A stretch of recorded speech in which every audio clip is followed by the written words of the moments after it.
They're talking about using Fitbits, Amazon Alexa and Google Home to monitor signs of, quote, neuropsychiatric violence. In other words, if Alexa, which totally isn't listening to and recording all your conversations, picks up some edgy chatter, no Second Amendment for you.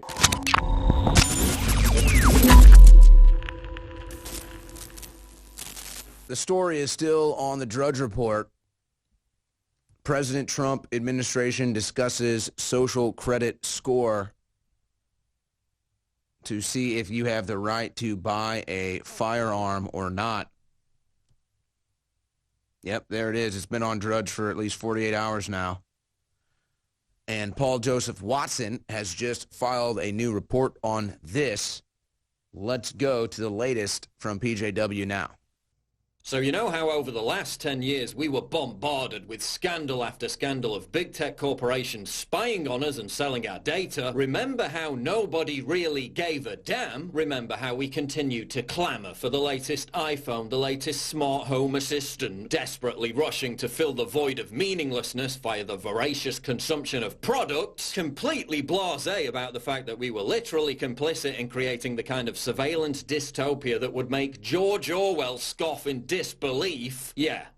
Well, it might be time to start giving a damn. All that information you've been gleefully handing over to the guy who once literally described you as a dumb fuck for doing so will now be used against you. The same social credit score system that has already restricted millions of Chinese citizens from buying plane tickets, train tickets, purchasing property, sending their children to private schools is coming soon to the good old US of A. In many ways, it's already here, thanks to our progressive overlords in Silicon Valley. Patron Scan runs your ID through a database when you enter a bar. If the system decides you've been a naughty boy or girl, you're not getting in the bar. Insurance companies in New York are now basing premiums on social media posts. That Instagram selfie of you eating a bucket of cheese fries might end up costing you big time. Major fundraising sites are kicking off creators for their wrongthink. Uber has banned conservatives for their offensive tweets. Airbnb has refused service to people for their online activity. Conservatives are being banned from entering entire countries because of their views. PayPal, which is taking over numerous credit card processing companies, bans people for their political opinions. They just banned Trump supporter and Floridian Jacob Engels right as Hurricane Dorian made landfall. Very pleasant people. Major banks are terminating customer accounts because of their political opinions. Imagine going to buy groceries and your card gets declined because some chicken neck in Silicon Valley didn't like what you posted on Twitter about Alexandria Ocasio-Cortez. No food for you. In China, citizens with low social credit scores are restricted from using dating websites. Now Facebook, as if it wasn't already a frighteningly gargantuan monopoly, just launched its own dating service, turning over private, intimate relationship information to a faceless, amoral corporation that spies on you, sells your data, and can arbitrarily ban you for expressing the wrong opinion. Marvelous idea. You just met the love of your life, but lost all contact because you were banned for posting a spicy meme. Merely appearing in a photo with someone Mark Zuckerberg doesn't like is enough to get you banned by Facebook. That's Chinese communist-style social credit score 101.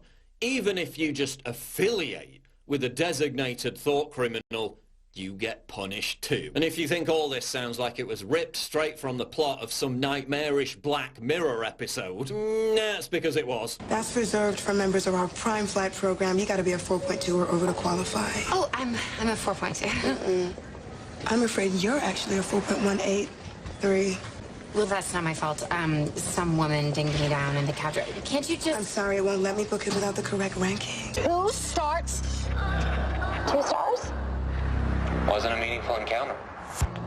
Everyone is a little bit heightened and false because everyone's terrified of being marked down because the consequences of that are unpleasant. So it's basically the world we live in. And now the Trump administration is considering a social credit score type program to restrict people from buying guns. They're talking about using Fitbits, Amazon Alexa and Google Home to monitor signs of, quote, neuropsychiatric violence. In other words, if Alexa, which totally isn't listening to and recording all your conversations, picks up some edgy chatter, no Second Amendment for you. So while his supporters are being banned by big tech, left, right and center, the Trump administration is considering partnering with big tech to spy on Americans via their smart devices to deprive them of their basic rights. Thanks, Javanka. And it's not like any of this is a revelation. 5 years ago, under a project codenamed Weeping Angel, the CIA was already hacking into your smart TVs and recording your words. 7 years ago, it was revealed that Samsung smart TVs were recording people's conversations. Last year, a New Hampshire judge ordered Amazon to turn over 2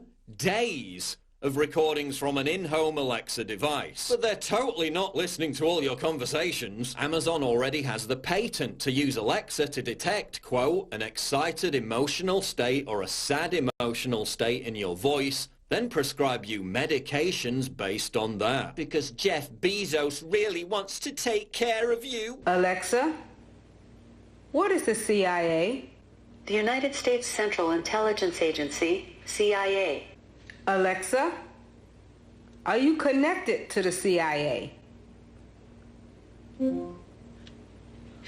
Alexa, are you connected to the CIA?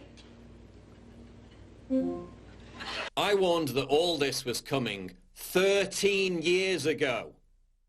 And they called me a conspiracy theorist. Dissidents will be stripped of basic life amenities, deprived of the right to commerce, imprisoned in a vast digital gulag, dehumanized, rendered destitute. Brave protesters in Hong Kong are literally ripping down surveillance cameras to express their opposition to all this. What are we doing? Wetting our pants in anticipation of the new iPhone because it has a slightly better camera and more battery life. At least in China, there's still some semblance of a legal system that citizens can turn to as a redress for their grievances. In America, all this will be controlled by monolithic, unaccountable corporations who have blanket immunity. So when conservatives are left with no access to the digital public square, no right to travel, no right to own firearms, no right to bank accounts, no right to buy and sell, all because we suggested that there might not be more than 2 genders. At least we can comfort ourselves with the collective mantra. They're private companies. They can do what they like.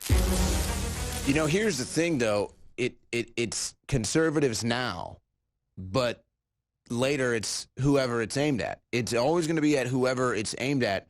Conservatives are just kind of the test case and the most extreme example to use, just individual-minded people that are anti-establishment, nationalistic, sovereign citizen patriots. So it's kind of like, okay, let's hit them first. They're the biggest threat to any establishment. But it's not just going to be conservatives. This will be aimed at anyone and everyone. Well, and you already see this with the outrage mob. I mean, I'm no big fan of Dave Chappelle, but the man did a comedy special, and he's being called every name in the book. If they don't think this is going to be deployed just like it is with us in the financial sector, on social media, every single way. I mean, I know people, you know people, who have been completely and utterly debanked, who are black conservatives with Cuban ancestry. It makes absolutely no sense. And you're right. They're going to come for everyone who opposes the state, regardless of political affiliation. If you don't go along to get along with everything the globalists want, if you're not 100% with them, you're 100% against them. So the writing's on the wall. And these people who look past all this and say it's no big deal, they are obviously fooling themselves. Well, including the president. Yeah. And I mean, again, we have this meeting happening right now. Big Tech and Big Brother meeting at Facebook to discuss how to secure a U.S. election. No, these are the people that just tried to steal it from the American people. That's right. And now you have these same people who are going to be in charge with this huge electronic grid. They're going to have the keys to that spy grid, and it's going to